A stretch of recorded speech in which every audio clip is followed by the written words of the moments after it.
Okay.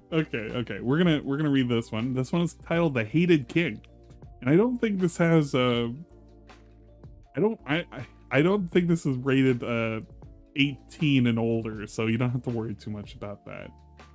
No spicy sausage for me. Okay. The Hated King, Chapter 1. Lightning crackled in the air as the rider traveled down the graveled path. It had been 3 days since setting off on his goal, only stopping for his horse to rest.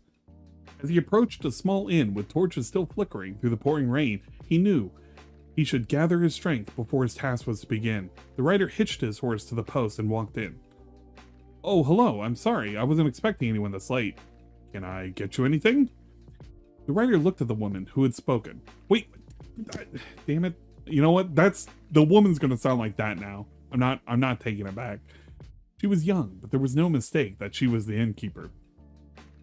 "Some chicken, bread, and meat is all," he said, walking towards the fire. The innkeeper nodded and began gathering the meal. As she walked towards the rider, she asked, "What has you out this late tonight? Not many people would want to be traveling with this rain." "I seek the graveyard." Her face went pale upon hearing that. "No one was there for some time. There are sayings that it has been cursed. Why would you want to go there?" "I want to see if that is true." She looked at the rider. He had a dark cloak obscuring most of his face, and the only thing she could see was his eyes. They shined a deep cerulean, hypnotizing. I'm making sure. Is this you? Okay, Sasha, you sent me this. This better be DSP, because I swear to God, if it's not, and it's like an actual like thing, I'm gonna be pissed off. Not pissed off, but you know what I mean. I'm kind of like reading ahead just in case. I'm looking for the name Phil. It is. Oh my God, it is. Never mind. It's like very detailed. Oh shit. Okay. I'm sorry for doubting. I did a Control F. It's actually pretty well done. Okay. They shined a deep cerulean, hypnotizing in their color and adding to the intense look he gave her. For whatever reason, she knew that he would not be deterred. "It's not that much farther from here. An hour more north at most. I insist that you stay here, though. Wait until morn. My work must be done tonight. It's been too long already," he said. "Oh, I see. I hope you're successful in whatever it is you have to do," she said. The silence was thick in the air after she said that, the only sounds being the crackling of the fire. After finishing the meal, he paid the gold and started off, clothes still dripping from the rain outside. After unhitching his horse, the rider sped off into the thundering night, his destination coming ever closer. Only one thought was on the rider's mind. "I will find the answers I seek tonight." The rider slowed, his horse to a trot. The lightning that had lit the night sky had shown the cemetery in his destination. On any other day, the cemetery would not have caught the attention of the average person. This night showed differently. There was a murder of crows in the trees in the cemetery, their cawing louder than the thundering clouds in the night. At last, he had found what he had sought. I think is actually what you should have had here. It was inconspicuous, a shallow grave with moss and weeds covering over most of the earth around it. The gravestone was only a small rock showing the name of the person who laid there. "David, son of David. I found you at last," the rider muttered. He dug into the ground, moving the dirt aside until he found the skeleton of the man he once called his friend. The memories of the two came flooding into the rider's mind, filling him both with sadness and determination. There were many journeys that the two had shared in their youth, and to see his friend like this. Suddenly his heart grew cold and shivers ran down his spine. He had practiced this over and over in his mind before. Why should this time be any different than what he had expected? He knelt down over the skeleton and looked up into the pitch-black sky. "I ask the Almighty and the Lords of Light, hear my pleas. Reanimate the skeleton of the man I called friend, so that I may speak to him, to hear his counsel in my times of need." For what seemed like minutes, nothing happened but the cawing of the crows and the rainfall. Suddenly, a deafening bolt of lightning lit the air and the bones on the ground began to rattle. As the rider began to stand up, the skeleton did as well, until they were both on their feet, looking at each other. "David, it's been too long. I had no idea where you had laid. until just recently, the writer said, the tears running down his face mixing with the rain. The skeleton looked at the writer, the holes where his eyes would have been showing nothing. David, I have to know, will I live to see the king off the throne? Will there be an end to the madness that plagues this land? The voice pierced into the writer's mind. It was the voice of his old friend, but the jaws of the skeleton did not move. The hated king will fall, not to you alone, but to the many. There are the others who want to see an end to this. For too long he has reigned. Many have seen the signs of crumbling. But why now? Why not earlier? If there truly are others, the writer yelled, his voice barely audible over the rain and thunder. Forces are at work that signal an end to his reign. I dare not hope that. How do you know? I do not ask you to hope. I can only tell that I know an end is coming. The writer stared at David. Could what he had wanted for so long not only happen, but there were others who wanted the same? Suddenly the crows flew off from the trees, scattering in many directions. The cawing finally stopped after a few moments as they flew to their unknown destinations. Many will see this as an omen of misfortune, but the others I speak of will know this as a sign they had dared not speak of. The writer looked at the skeleton one last time and embraced him. I want you to come with me, to see this finished, to see what we both worked for, the seeds of what we worked for finally fully grown. David looked at his friend, his jaw twisting into a demented grin. One last adventure. They both walked out of the cemetery into the darkness of the night to rally with the allies they had never met but shared the same goal. Chapter 2. As the cold morning sun rose, a lone man sat fumbling through parchments that lay on the table before him. His brown eyes scanned them for answers that he knew he would not find, thoughts flashing as fast as he read. There has to be more that can be done. More farming of the crops, mining of the caves, buildings and improvements to be made, lands to take and make our own. If every man paid as much attention to the words on paper as you do, Vera, there'd be no time for living. Vera looked up at who had spoken. And if everyone had your ego swa, there would be no need to have a console because of their self-assertiveness. Better to take action at all than do nothing but think, laughed Swa, moving to look over Vera's shoulder. I hate to interpret you being lost in thought, but it's time to talk with the rest of us on the happenings with our fine kingdom. Is the to act, not to act. Again, we're doing this until it's time for DSP restream time, and at that point we're watching DSP. So just hang in there. This is basically just ASMR, do whatever you want stream. Vera took notice that the rest of the council came into the room. There was Mora, an eccentric collector of items from times past. Kasham was right behind them, dressed in only the most modern of clothing to flaunt his wealth to all around. After him entered the most mysterious of all the council members. No physical features could be seen. The only thing shown to them was a mask of mouths. They talked amongst themselves for a few moments, until the doors of the chamber opened and a trumpeter came in, reading off the scroll he carried. All rise for King Philip I, last of the Burn L line, slayer of machinima and innovator of the theatrics of friend of all animals, the trumpeter cried out. As the king walked in, he was still dressed in his evening wear, but wore his crown and robe. The king looked at his console and spread his arms wide as he walked to his seat at the head of the table. What good news do you have to share with me? I expect nothing but positivity to come from you all. Mora was the first one to speak, saying, more progress has been made on restoring some of the older portraits in the gallery, sire. I expect it should only take a few more days at this rate, and they will be added to the Sunspot gallery soon. 2 works of art, each and every one of them. After a generous contribution for myself, the gladiators will be able to fight again for your amusement, sire. I can assure you that they will put on a more exciting show than the last group we had, said Kasham. Grinning smugly, he knew he had secured even more favor from the king. The mouse-masked individual said nothing, but scribbled on a piece of parchment and slid it to Philip.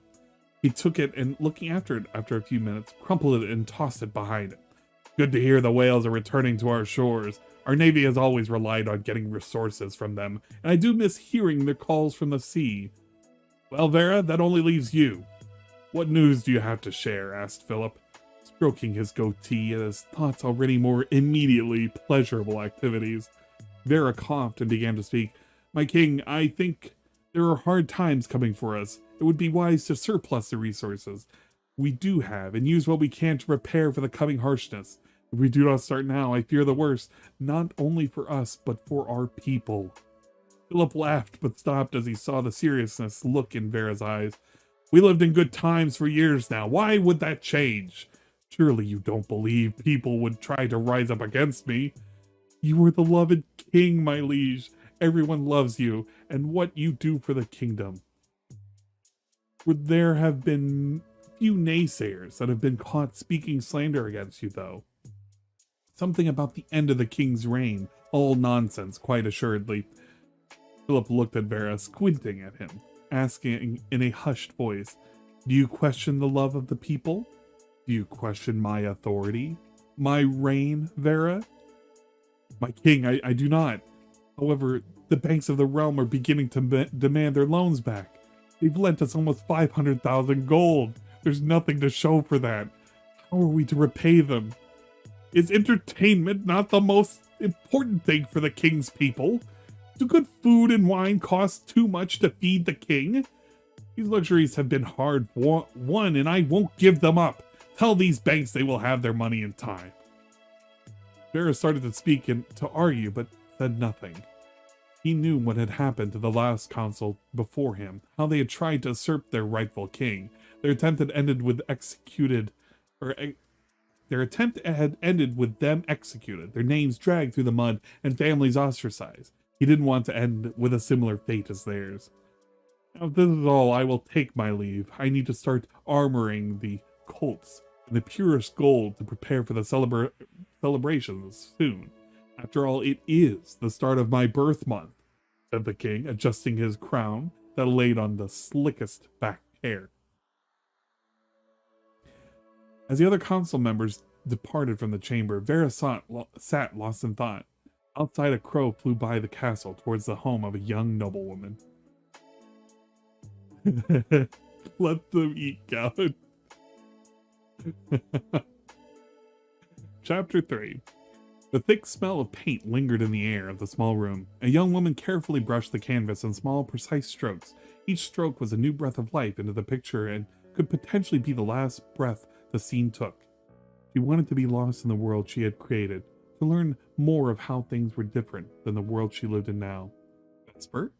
She looked away from the canvas she had been painting on, and the pain setting in. Her father, looking at her, smiling, gave a small bow to her. Still working on submitting something to the Sunspot Gallery. This is something personal, father. What I have for the gallery will be even more beautiful than this. Her father took a long look at the painting behind her. Beautiful is an interesting word to use, maybe not the one I would use personally.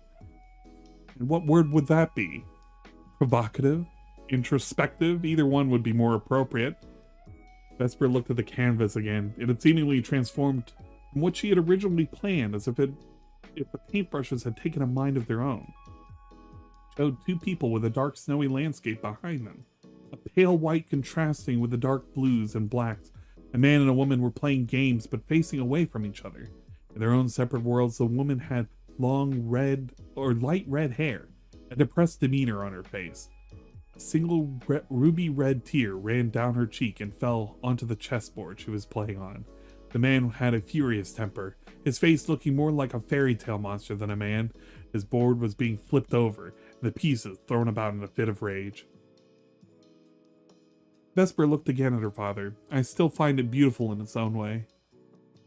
That kind of beauty doesn't make people feel good. It might make them think that they'll stop that immediately when those thoughts go negative. Please, make something that the people want to see. This gallery is important for both of us. Vesper became quiet after hearing that. She knew that not only her reputation was at stake, but also her father's. He had served on the king's courts, but had been removed during one of the king's most recent purges of those who had spoken negatively about him. There was more than one thing at risk in this exhibition. I will, Father. I'll make something that the people will love for the times to come. I know you will, love. You'll use your God-given talents and smarts to make something extraordinary, said her father, taking his leave. As the door closed, Vesper sat in silence. She had too many ideas and not enough at the same time, bits and pieces bobbing and weaving in her head. She was still lost in thought when the crow landed at her windowsill and cawed. Vesper looked intently at the crow and moved closer. The crow didn't move, only looking at her with a look that seemed to know what she was thinking. She looked deeper into the crow's eyes, looking for inspiration she needed. The crow cawed once and flew out the window, leaving Vesper alone. As the silence grew, she walked over to the door and locked it, getting ready for the long night ahead of her. The fire inside her had grown, and would only be put out by pouring the truth of what she thought into her art. The gallery was abuzz with life. People crowding to see the new artwork to be preserved. Every piece hanging in the gallery had been hand-selected by a group of the king's artistic experts and routinely updated by Mora to maintain the highest standards of cultural achievement. The paintings, drawings, and portraits that were removed were used as kindling. Vesper looked around, looking at some of the pieces that had inspired her, feeling a mixture of exhilaration and unease. Soon her future would change forever. She walked onto the wooden stage at the back of the gallery, set down a small box, and looked at the judges in front of her. Vesper took a long look at them and said, "Thank you for giving me this opportunity for my submission to the gallery. I wanted to do something from the heart, and I present to you, the king, as I see him. I hope you can see the resemblance." She took a small figure out of the box and revealed her masterpiece to the captive crowd. It was a small puppet, and it looked like the king, but in a cruel mockery. His face twisted into an expression of pitiful begging and animal ferocity. He had the snout of a pig instead of a nose, and antennas of a cockroach protruding from his forehead. His goatee was uneven and patchy, as his eyes were pits of darkness, and he was on his hands and knees praying to the gods above him for salvation. As the crowds looked at the grotesque figure in horror, Vesper ran out through the gallery's doors and kept running through the city until her legs burned and wouldn't move anymore. She knew the king would hear of this and demand her to come to him.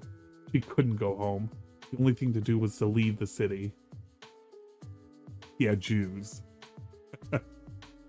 It's the Jews. I need to take another sip.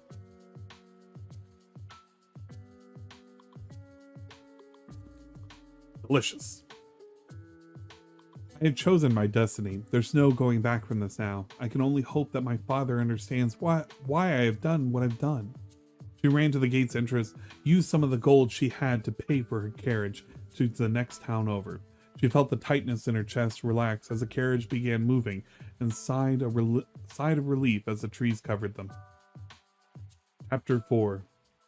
The cold mist of the new morning lay still across the forest ground. A lone deer walked through the trees, its small footsteps being the first signs of life. A slight rustle in the bushes caused the deer to freeze. For a brief moment, everything was frozen.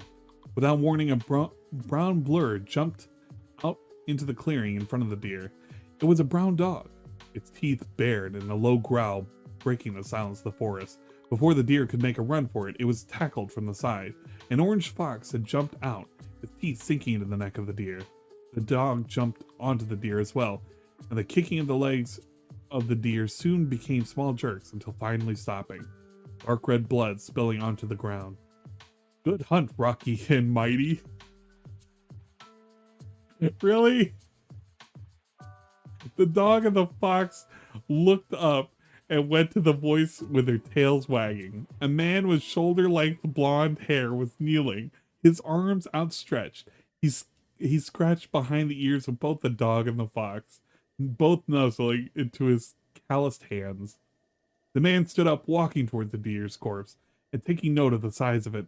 There was plenty of meat on the deer. It would be a hearty meal for all of them, and the fur would make a good coat for the colder times. A couple of bones for Rocky and Mighty to chew on to help make sure their teeth would be good for the hunts. He took out his knife from his side and began skinning, the sharp blade cutting easily through the fur and muscle. When the work was done, the man began walking back towards his home in the forest, with Rocky and Mighty walking ahead of him. He thought of how the brilliant green of the forest contrasted from the gray, dirty city he had grown up in. The change of setting was a much-needed one. Suddenly, Rocky and Marty charged off into the distance, barking and yipping. The man crouched down, taking his knife out, waiting. The sounds of both of them got quieter as they ran off, but were still audible. Suddenly, both stopped as quickly as they had started. The man started running and eventually broke through the forest into his home. There stood another person right by the small house, heading both Rocky and Mighty. He was dressed in a brown robe, a hood covering up the top half of his face. He turned around, a smile visible on his face. "You're a hard man to find, Bill." Bill looked at the hooded man. "How do you know my name? I've never met you before." "It's hard to forget the name of the feared trainer of the King's war dogs. Not a job most men would want to take." "That was in the past. I've long since put that behind me," said Bill, looking away from the hooded man. "There's no need to be ashamed of your past. It happened. You can only learn from it, or keep reminiscing on things you can't change." "You talk as if you had a similar experience." "You're more right than you think." The stranger pulled off his hood and looked directly at Bill. He looked as if he could have been a twin of the king, but had a more radiant look about him. The eyes sharper and skin more fairer than a look of kindness in his eyes rather than that of scorn. "I knew you might not remember me, but I served as a priest in the Lords of Light. I knew you had come to seek repentance for your past, but that was not for us to give. You were sent away to find your own path, and it seems you found that. The time for change has come, and I know you'll have a role to play in the events to come." "How do you know change will come, priest? Plenty of people have said that and said the same, and you know where they ended up. Either dead or exiled. Let's just say a little bird told me."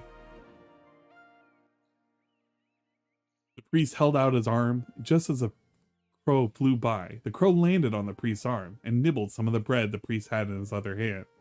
The crow looked at Bill and cawed once before flying off again. "Your faith was misplaced once. I know it's time for you to believe again. It's time to help spark the flames of retribution that are to come." "Are we to do this alone?" "No, but you're one piece of the puzzle. Others are coming. Their own destinies intertwined with yours. Win back your pride from the king who has the grip on it, and ever so tight." Bill looked at a small home that had kept him warm and dry from the rains that fell. He looked at the dense forest that had fed him and his animal companions. He didn't know if he was ready to leave the small bit of stability that he had worked hard to achieve.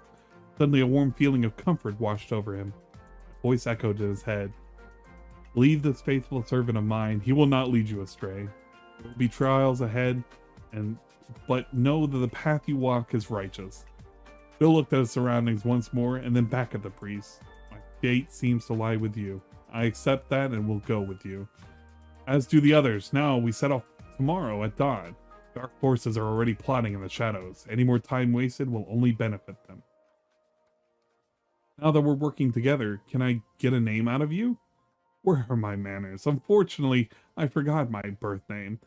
We give those up when we agree to serve the Lords of Light. However, you could call me Paul," the priest said, laughing, extending his arm out for a shake. Bill shook his arm and called for Rocky and Mighty. All of them went into the home for one last meal before they were ride off to the sun's rise. It's a DSP Audible. We're doing like 3 separate stories. Basically, we're doing this until it's stream time, which was like 15 more minutes. Then at some point I'll have to like resume this story. This is actually a decent story.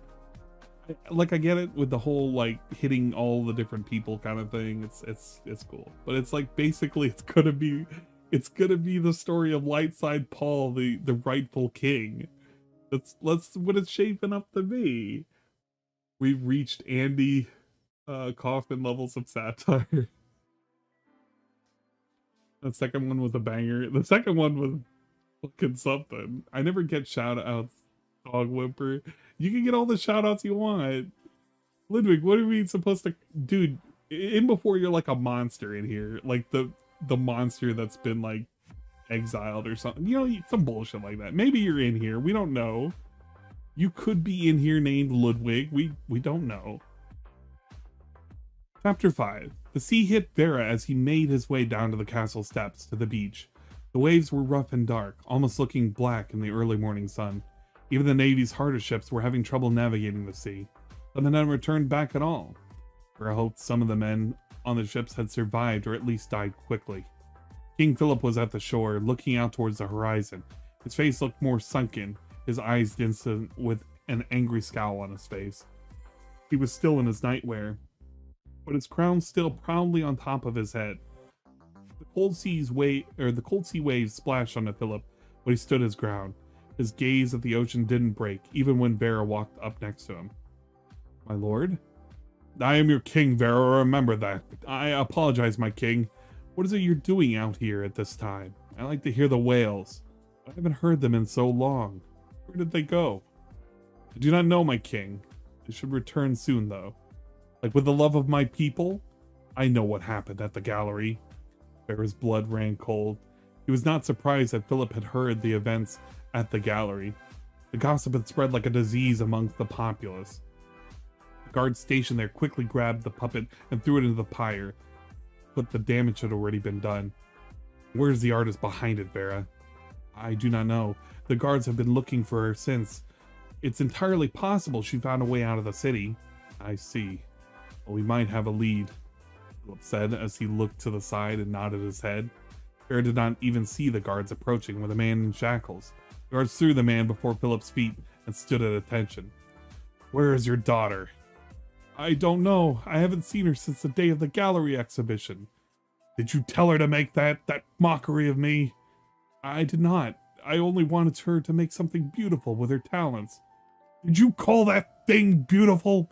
It's an abomination, a desecration, a hideous wooden toy not worth anything in this world, yelled Philip as he grabbed the man's collar and began shaking him. His eyes had a wild and dangerous look in them, as if he had been possessed by a dark spirit.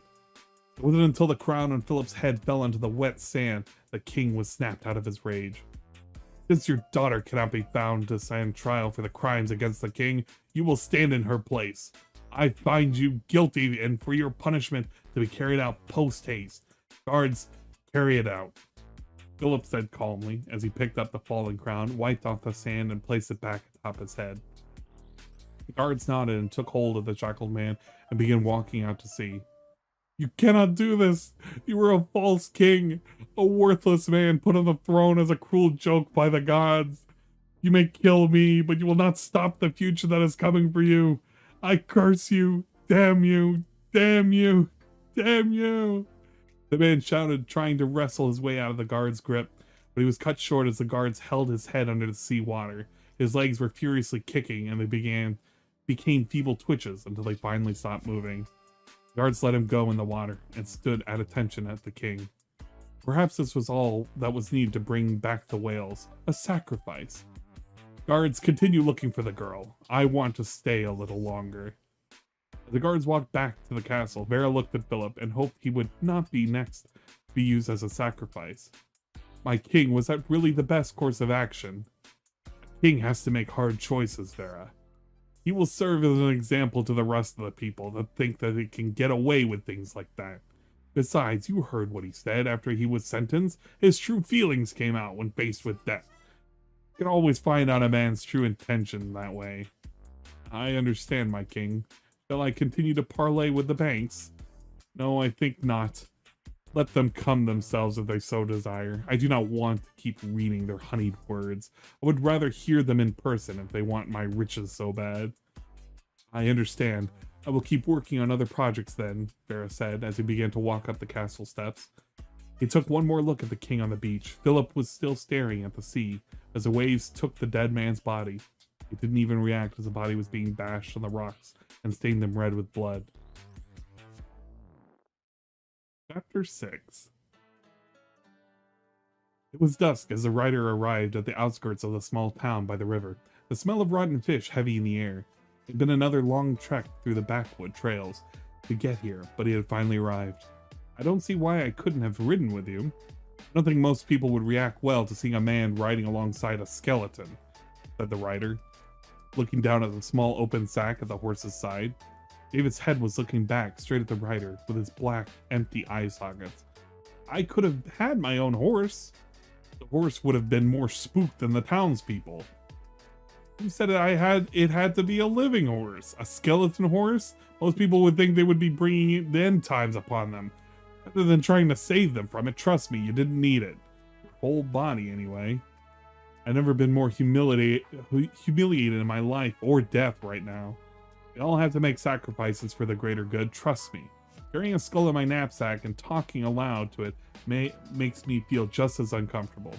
At least you get to keep your arms and legs. Why do we stop here anyway? This isn't the capital. I know it's close. I didn't plan on going through the gate and announcing my presence to the king. We had to take a more discreet entrance. The rider looked east on the horizon. The capital city peeked out from the trees. Tall towers of stone sticking out from the forest it bordered. The city had stood there for hundreds of years as a symbol of strength, but since the reign of Philip had shown a slow process of decay. The mighty towers that had turned ashen from neglect, the river more swamp-like, and the proud banners of the house sigil had been replaced with corpses, perceived enemies against the state. A city of hope had been transformed in only a few years. The writer shook his head to rid himself of thoughts from the past. He had once studied at the schools there. He had read as many books on history as he had magic. That was where he had found the prophecy that spoke of a mad king and an end to his reign, where he had decided to run and find David in the first place. The rider dismounted his black horse and made his way towards a small shop in the middle of town. A small sign on the shop read, Mr. Hot Stuff.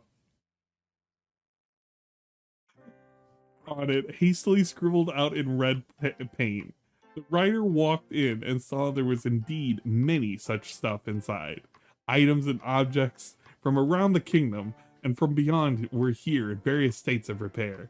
A lone shopkeep was inside, organizing a small collection of playing cards and various images of the king's face on them. Can I help you with anything, sir? If it's something specific, I'm sure we have it, the shopkeep said, looking up to the rider. I seek the man who knows everything and nothing. I see, I think we have one of those. Shopkeep went to a small wooden door to her side and undid several... Wait, her? I thought it was his. Oh, it's a her. Ah, fuck. You know what? It's a him to me now. That's what it's going to be now. The shopkeep went to a small wooden door to her side and undid several locks of varying complexity. When the door was finally opened, she looked at the rider and motioned inside. The rider went through the door, as the door was quickly shut behind him. The rider went downstairs into the shop's basement. There was a fire roaring in the corner, with a man behind a desk. There we go, there he is. That was his assistant up there. That's how he should have known. For Ludwig. Ludwig could be in here, we don't know that yet. Mr. Huth showed up, he could be in here, I swear to God. Okay, I'm about to check. We're in page 17. Ludwig's in here somewhere, right? Please? Okay, I'm not gonna spoil it, but yes! Okay, Ludwig is here. He's somewhere in the story. He's further in. Bruh, Ludwig's in here, okay? Spoiler alert, Ludwig's in here. He's just further in the page. Okay. The rider went down the stairs in the shop's basement. There was a fire roaring in the corner with a man behind a desk, hunched over and scribbling madly on parchment. Mr. Huth, I presume? Why, yes, that is me, the silhouette said, not looking up from his writings. It was another couple of moments before that he had put the quill down and looked up. And what do I owe the pleasure of meeting such a distinguished gentleman as yourself? I need entry into the king's city, discreetly. Why couldn't it have been something easier like information? I could do that easily. Still, I can't have gotten to where I am now if it only took the easy jobs. Getting into the city has become more difficult as of late. Some things seem to have stirred up the king, and a lot of my usual routes are more patrolled. You wouldn't happen to know what has the king worked up, would you? And this is news to me. I've been riding towards the city myself. Saw no one on the roads. Huth twiddled with his dark mustache, deep in thought. Well, I'm sure no other ferryman could do it if they even wanted to. And I'm sure with more men on the main roads, That means more obscure passages have had their guard reduced. I'll do it. And then, I don't want to listen to fucking Animal Crossing, like, so blaring. You have my thanks. I don't want your thanks. Gold speaks more than words. The writer tossed a small satchel on the table. Huth opened it up and took a look inside, smiled up to the writer. Everything seems to be in order. And what do I call my new friend? You could call me Outsider. What the fuck? It was Outsider the entire time? What? What? Okay. Fucking demon magic with Outsider. Get out. Not very original, but is anything really these days? To our new partnership and our health. Outsider took Huth's hand and shook it firmly. An alliance had been made for a final decisive strike against the king.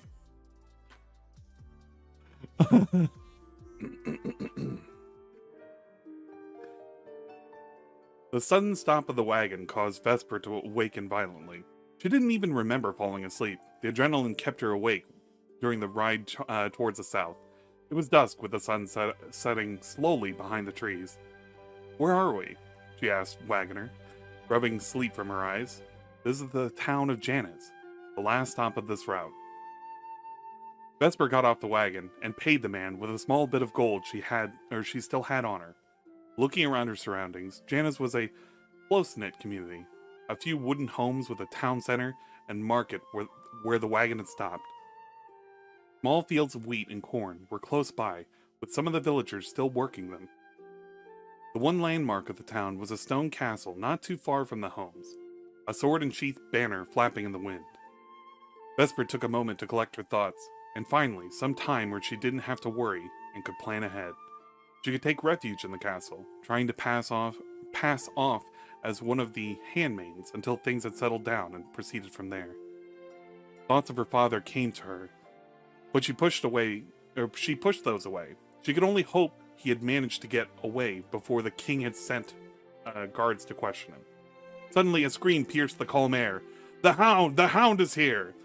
A man on a dark horse stood on top of the hill. Its pitch-black armor was heavy and thick, the chest plate beaten and bruised from numerous clashes. His helmet looked like a snarling wolf and obscured most of his face. He held a long sword in one hand, the blade and grip stained red with dried blood, and on the other hand held a bright, crackling torch. His horse had similar thick armor, brilliant bronze falcon wings decorating the sides of the helmet and legs. The hound threw the torch in the air, landing on the hay roof of one of the village homes. Just as a fire was spreading on the roof, the hound had ridden down and impaled one of the villagers with his sword, the blade piercing straight through the man's flesh and coating it in a fresh layer of blood. Some of the village men tried to fight off the man and his horse with their hoes they had, but fell quickly to the well-worn sword of the hound. No feet, Sammy, no feet. Tapping out for now? Alright, man. We'll see you later. Vesper had heard stories of the hound before, but had not imagined she would see him in the flesh, let alone in a possible target of his wrath. She would be an open target if she ran on the road, and the nearby forest wasn't thick enough for the horse to be slowed down. The only path lay behind her was to the castle. She turned around and began running as fast as she could. The only sound she could hear over her own breathing was a sound of screaming behind her. The castle seemed to get further and further, the more she ran towards it. She had not eaten since the gallery event, saving the little coin that she had to pay for the ride here. The rising gate of the castle began to blur and get darker as her breathing turned to hyperventilation. The last thing she remembered seeing was a man running towards her, the cool grass on her face as she fainted to the ground. Bill wears a hat. He wears the best hat. The best hat. Although thunder roared through the sky, King Philip was already wide awake. Even in the most comfortable bed with the finest silk sheets, sleep continued to evade him. With his eyes open, thoughts came into his mind and left just as quickly as they came. Even when he thought he had finally managed to fall into slumber, a sharp static rang through his head. He was jolted back into consciousness. These nights had become so common, it had replaced whatever normal routine he had before. Even though I'm constantly surrounded by advisors and fools, I never feel more alone. The nights are when it feels worse.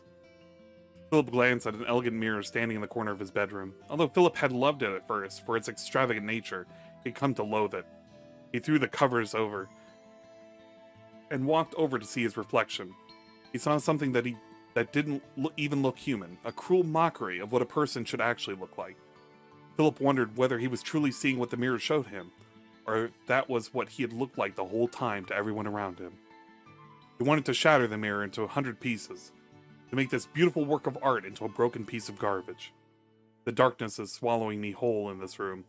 I shouldn't stay here. The Reaper is there, hiding in the shadows. He left his room and began making his way towards another room on the side of the hall. Hesitating, he quickly knocked a few times on the thick wooden door. For a few seconds nothing happened, but then the door slowly opened. "Philip, it's quite late. What are you doing?" The young woman who had opened the door was Catherine, his queen. They had just been married the year before, a political marriage advised to him. "I'm sorry, my love. I had a lot on my mind. I thought I would come to you," said Philip. Moving to take her hand in his, as soon as he held it, he felt her tense up as she quickly took it back from him. Philip looked at Catherine and felt two strong conflicting emotions. One half of him wanted to grab her soft body while kissing her, to throw her onto the bed and to finally feel like the king that he was. The other half wanted to smack her across the mouth, to make her hurt as much as he was feeling right now, to physically feel the ugliness he felt inside. Both emotions combated each other so forcefully that it left him numb and just looking into her green eyes. "Philip, you look distressed. I've been told that wine usually helps sleep. Here, I just poured myself another glass. You should have some." Philip took the glass and nodded thankfully at Catherine. He began to take a sip. "You can't have that." You better take a sip, you fucking sleazy asshole. He began to take a sip, thinking that the cool wine would be just what he needed. The wine tasted like blood. Phil spat out the wine, still in his mouth, and threw the glass away from him. The cup shattered behind Catherine. Glass and wine mixed together on the bedroom carpet. As Philip started to apologize, Catherine gave Philip an icy glare and firmly closed the door, locking it after it was shut. Even though the thunder clapped outside, he thought he could hear her crying. After a moment of standing there, he wandered aimlessly around the estate until he found himself in the main hall. Let me just ever so slightly. Not too overpowering. I should do a voiceover work on Fiverr. Nah, I don't think I have the voice for it. I don't think so. And I fucking trip over myself too many times too. So it would be neat just to fucking do it. He looked at the large axe proudly displayed on the wall closest to the fireplace. It had a brilliant shine to it, and the fire's light as if it had never seen battle before. A weapon purely for showing off the decadence of the family than to actually protect it. Philip thought if he were to actually try and use it, it may break and cause more damage to himself than the intended target. He took it off the hooks, and it rested on and felt the coolness of the handle, feeling the weight of it in his hands. "Son, remember our words." Philip spun around, the axe still in his hands. There was no one there but the empty darkness of the hall. Philip knew he had heard a voice, more importantly who it belonged to. "Father?" The dark shadows of the hall began to take form. "Son, our family words." Oh, I'm sorry. "Son, our family words." "Mother?" The shadows. Oh, you know what? No. How did Tevin do the voice for his mom? Didn't he give her like a smoker's, like fucking, a smoker's thing? "Son, our family words." "Mother?" The shadows came closer. "Son, our words." Philip heard the screaming, the rantings of the past. He had learned the words of his family oath, and he had been passed down through the generations. The words, "We can always do more," were meant to be a promise to make the land better than it was before them. Put in hard work for a better tomorrow. I can't do more Raz. Whereas Hitler, rewind the stream. And we gotta wait till he comes on, so in an hour. So fast forward the stream or go back or go into the future. You can always come back in an hour. We'll be able to see Hitler in the flesh. Sort of. Digitally in the flesh. The darkness was consuming him, eating him alive. There's nothing I can do. He blinked and the room was once again still, the low rumblings of thunder breaking the silence. His vision blurred. Philip wiped his eyes and realized the tears had been running down his face. Slowly looking around the hall, he began to make his way back to his room. Once safely back, he closed the door and fastened with multiple locks of his own, multiple deadbolts and chains almost to the floor. He went over to the window and opened it, looking out towards the sea. He closed his eyes, imagining the call of the whales. For a brief moment, he had found peace through his dark night. Chapter 9. Although the morning sun had barely begun to rise, Bill already had everything prepared and ready to go. Paul had told him that they were not much farther from their destination, and he was anxious to get there. Rocky and Mighty were nuzzled, close and sleeping peacefully under a tree, their ears twitching every moment or so. Bill didn't want to wake them just yet. He turned back to the sun, feelings of anticipation and dread in his heart. Couldn't sleep? Bill broke his gaze from the sun to see Paul behind it, looking just as ready as he was. Although the past few days had been long with traveling in the forest, Bill had never seen the look of purpose waver from Paul's eyes for an instant. Not really. I just want to see where you've been leading us the past few days. Anytime I try and ask more, you talk in riddles. Being straightforward would help make this prophecy a lot easier. It's not like I want to. I'm working with as much information as you are. You mean you don't know how this is going to end? I know how it ends. It's getting there with everything and everyone playing their parts. That's the hardest part. Bill looked back towards the sun, those words still in his head as he thought them over. Beautiful sunrise, isn't it, Bill? It is. But it's the quiet moments like this that make me the most uneasy. Both men looked at the sun continuing to rise, each in their own thoughts. Soon they woke both Rocky and Mighty up and began traveling. As they went over the hill, Bill could see a small castle, but it was what was before the castle that horrified him. A few corpses in the fields, blood mixing in the light rain into the soil. The town center had a few small homes around it and it had been completely burned to the ground, only the ash and soot remaining. An ominous silence hung around the air as they passed through. Even Rocky and Mighty could sense it, their tails between their legs as they picked up the pace. Bigger. As they made their way towards the gate, it slowly opened up, and a man in polished silver armor approached angrily. The king and a lackey here? I'm a friend of the Lord here. I must speak with him immediately, Paul said, his smile and manner helping ease the armored man. Look just like the king, but you aren't. Are you his brother? Sadly, I'm not. My name is Paul. Who do I have the pleasure of talking to? I'm Ludwig, captain of the guard here. I wish we could have met under happier circumstances, Ludwig. As I said, time is essential here, and I must speak with the Lord immediately. He's in the main hall now, writing a notice to the king. I can lead you to him. Ludwig said as he made a signal to the top of the gate. A moment later, the doors began to open. Ludwig led Bill and Paul through the courtyard of the castle, Rocky and Mighty right at their heels. Bill looked at the activity around the yard.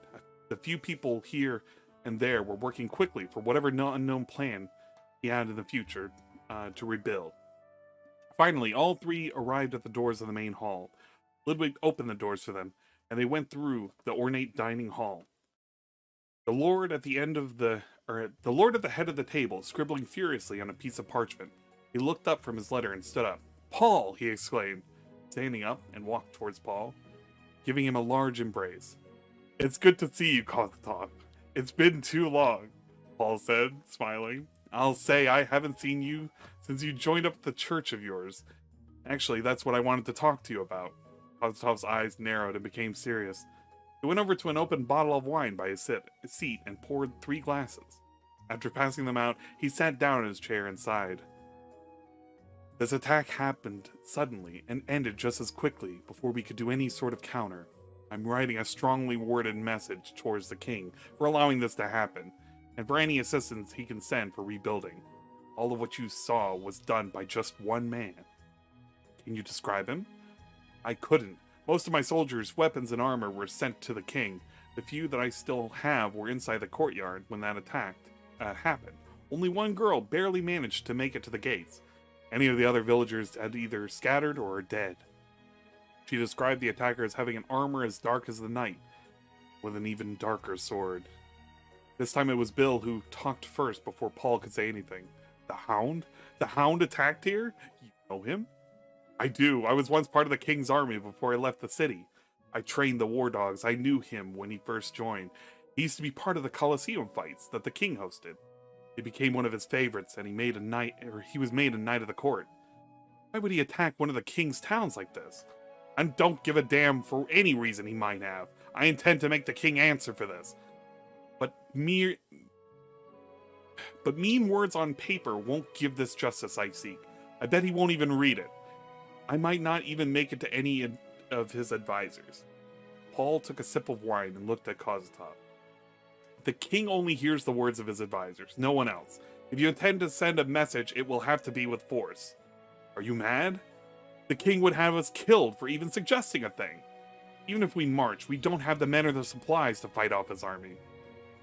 He isn't safe because he's loved. He's safe because no one wants to make the first move against him. You show resistance to him. Show us strength. As we march to the capital, I know that we will succeed. No man will fight us in honor of a king they despise. Kozatov looked at Paul for a few seconds, both staring at each other's souls, without breaking eye contact. Kozatov spoke to Ludwig. Prepare the men, and gather anything that can be used as weapons. We march to the capital tomorrow. At once, my lord. I intend to have both of you march with us to the capital, said Kozatov, as Ludwig left. Of course. Didn't travel all this way just to be messengers, said Paul. Kozatov took the bottle and poured more into the glasses, finishing the bottle. A toast, then. May the lords bless us on our march and our hopeful victory.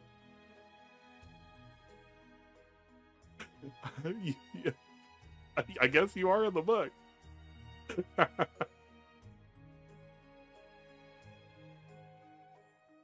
Yeah, that's pretty good. Blackberry is really good.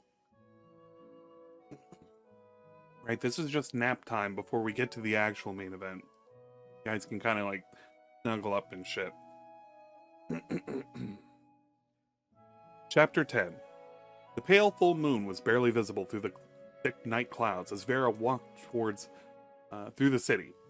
He always liked to take these walks at night, less people to interrupt his thinking, but a change of scenery from the council chambers he spent most of his days in.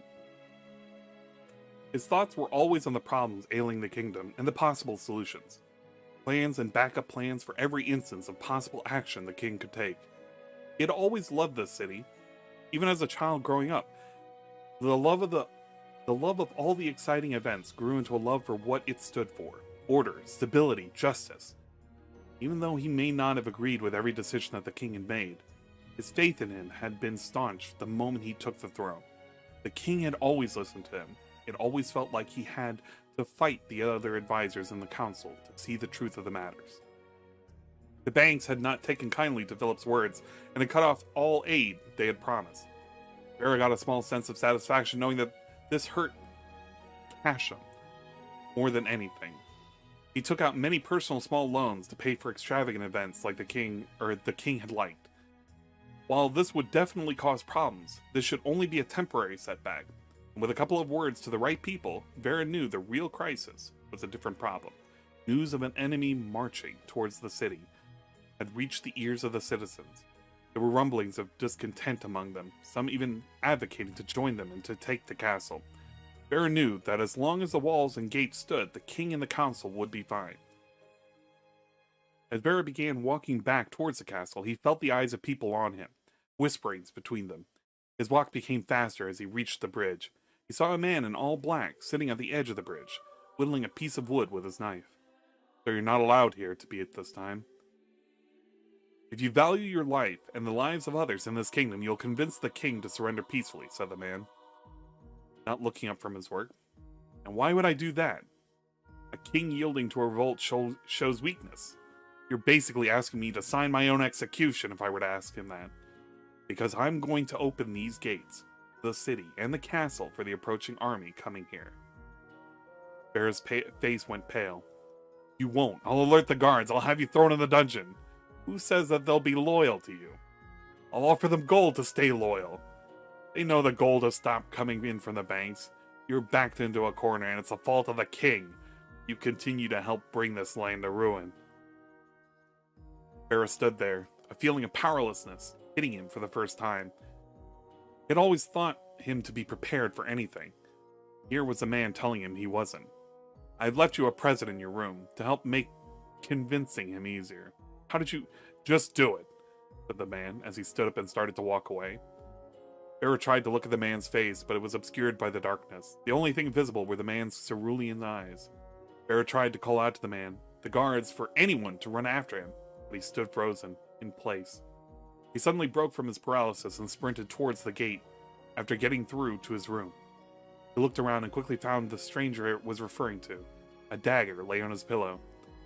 Vera picked it up and carefully looked over it, mesmerized by the shine it had in the candlelight. He put it carefully under his pillow and got ready for bed. As he put his head on the pillow and closed his eyes, he didn't even feel it, but knew sleep would not come this night. What the fuck is this, autism? It's autism, my dude. It's the reading that I promised to finish. Just chilling and having fun. That's why I made it where it was DSP Sieg. It was mine Pigler, DSP reading the newspaper. It's like him reading us a story. If it's on a newspaper. Where's the fic located? I'll probably share the PDF at some point if Sasha Dei wants me to make it public. But until then, you're only just getting a vocal reading. About all you're gonna get. The bright morning sun was beating on one of the hottest days so far for the kingdom. Bear was sweating as he explored the castle trying to find the king. Most was from the heat, but some was from the terror of what he would attempt to do.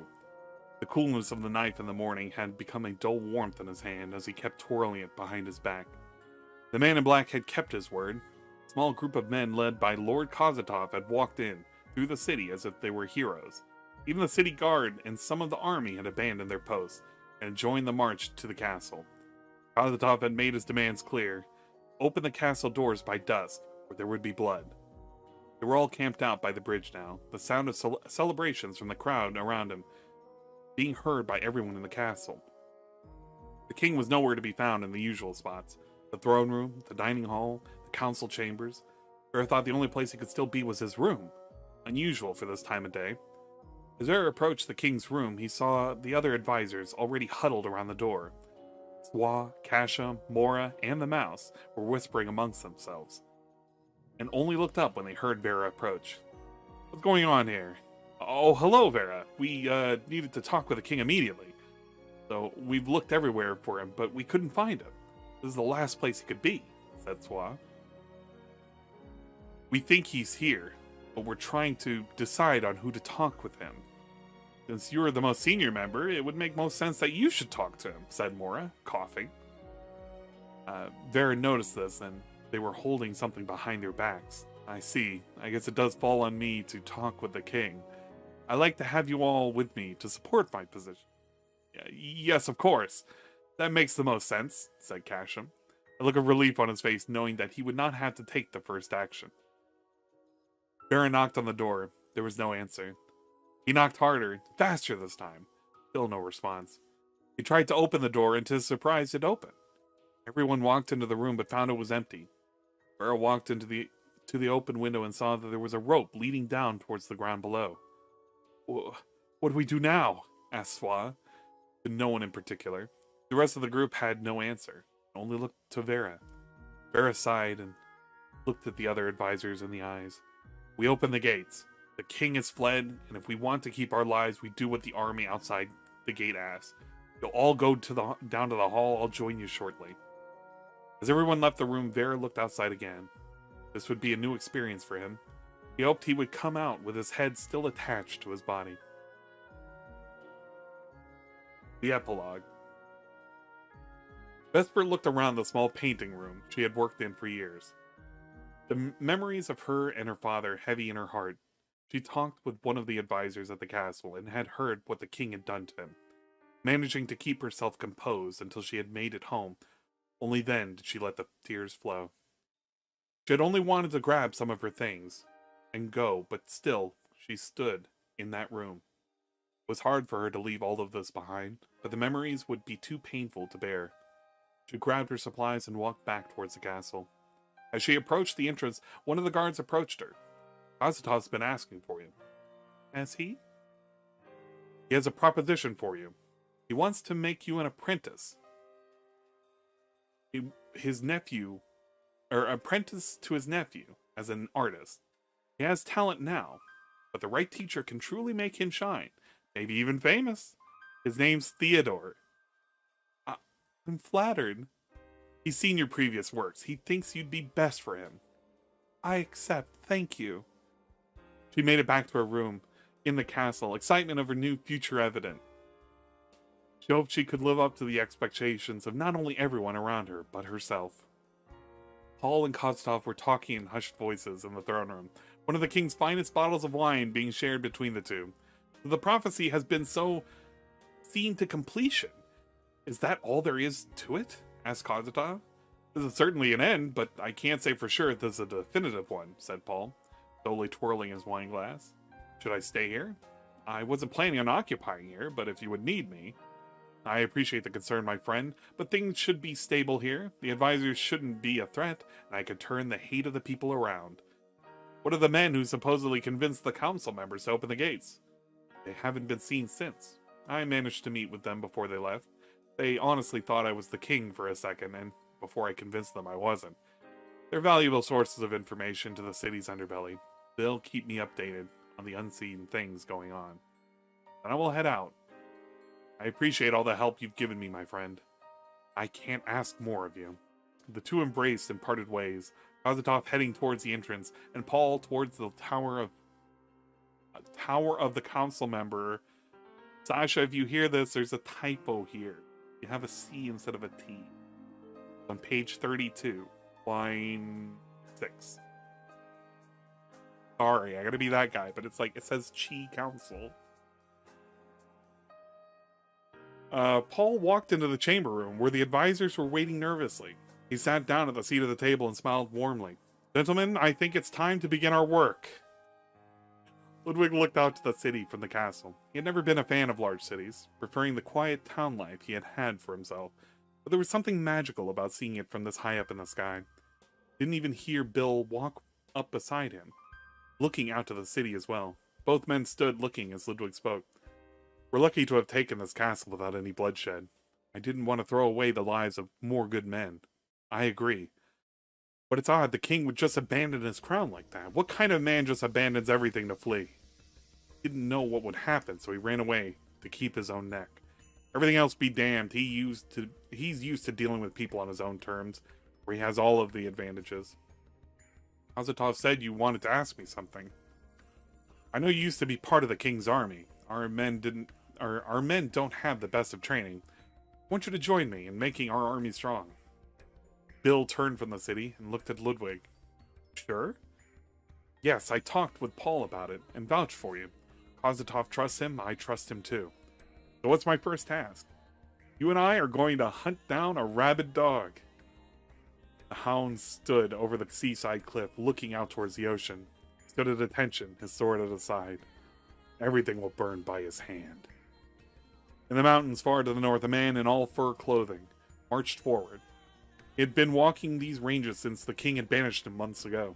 He spun in an icy rock and took a seat to catch his breath. His body had gotten used to the cold and numbness of the frozen place. Without warning, a small baby crow crashed on his lap, weak from the cold and having flown this far north. He patted the crow on his lap gently, got up slowly. He wrapped the crow in one of his scarves as best as he could and marched forward, now with renowned purpose.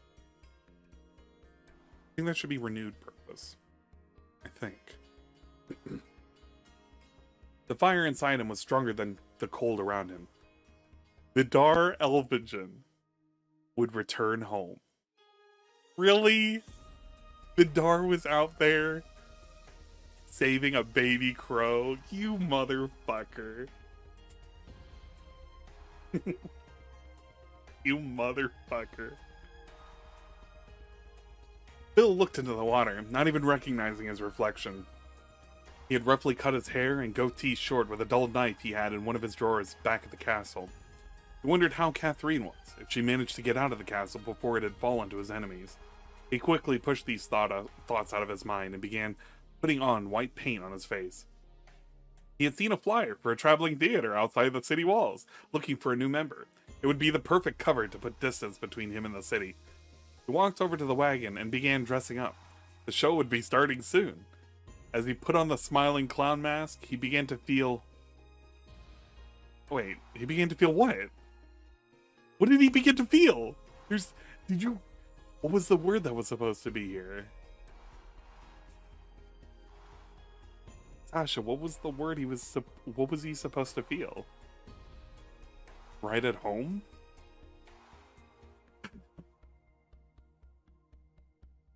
Oh god. Fine. He began to feel right at home. He left the wagon and hurried to the stage, standing behind the curtain and getting ready for the show. The curtains were drawn open and Philip danced on the stage for the children in the audience. He felt a few tears running down his face, mixing with the makeup on his face. Whether they were tears of joy or tears of despair, he wasn't sure. A fallen king arc completed.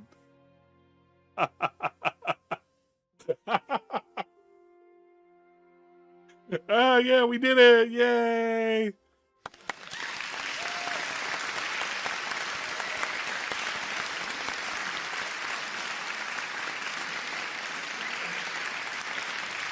So glad we were able to finish that.